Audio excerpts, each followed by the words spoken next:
អភិបាលខេត្តកំពង់ធំអញ្ជើញចូលរួមក្នុងពិធីកាត់ឫស្សីមាព្រះវិហារថ្មីនិងសម្ពោធសមិទ្ធផលនានាក្នុងវត្តពោធិរុក្ខាសារារាមហៅវត្តរងខ្នាយតារា Cambodia News ឯកឧត្តមនួន ផារតអភិបាលខេត្តកំពង់ធំបានអញ្ជើញជាអធិបតីក្នុងពិធីកាត់ឫស្សីមាព្រះវិហារថ្មីនិងសម្ពោធសមិទ្ធផលនានាក្នុងវត្តពោធិរុក្ខាសារារាមហៅវត្តរងខ្នាយស្ថិតក្នុងឃុំមានរិទ្ធស្រុកសណ្ដាននាព្រឹកថ្ងៃទី4ខែមីនាឆ្នាំ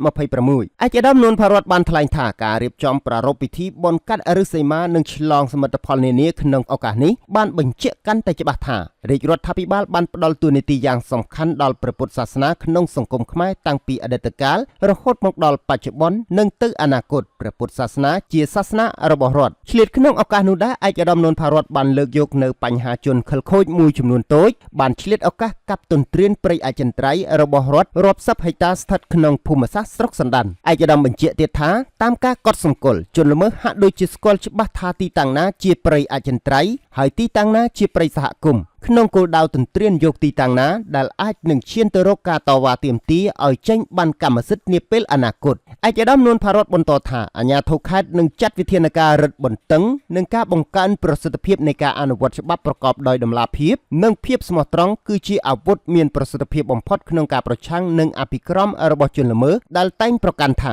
អ្នកហ៊ានគឺបានពេលនេះតំបន់រងការទន្ទ្រាននេះត្រូវបានកំណត់ភូមិសាស្ត្ររួចហើយដោយរដ្ឋបាលខេត្តដែលចាត់វិធានការយ៉ាងប្រកបប្រជាថាជនល្មើសទាំងនេះមិនត្រឹមតែនឹងមិនអាចទទួលបាននូវសិទ្ធិណាមួយនៅលើដីព្រៃដែលខ្លួនបានទន្ទ្រាននោះទេប៉ុន្តែផ្ទុយទៅវិញនឹងត្រូវជាប់ក្នុងអន្ទាក់នីតិវិធីតុលាការដែលបានបើកនីតិវិធីរួចហើយដើម្បីស្វែងរកបុគ្គលទទួលខុសត្រូវតាមច្បាប់កុកតែងភ្លេចជង់តែជង់មិនដែលភ្លេចកុកទេជាមួយគ្នានោះឯកឧត្តមអភិបាលខេត្តកំពង់ធំបន្តជម្រាបជូនបងប្អូនប្រជាពលរដ្ឋអំពីបញ្ហាពាក់ព័ន្ធនឹងព្រំដែនកម្ពុជាថៃព្រមទាំងបានស្នើឲ្យបងប្អូនប្រជាពលរដ្ឋទាំងអស់ស្ងប់ចិត្តហើយជឿជាក់លើការដឹកនាំរបស់រាជរដ្ឋាភិបាលនិងកងកម្លាំងប្រដាប់អាវុធកម្ពុជាក្នុងការដោះស្រាយបញ្ហាព្រំដែន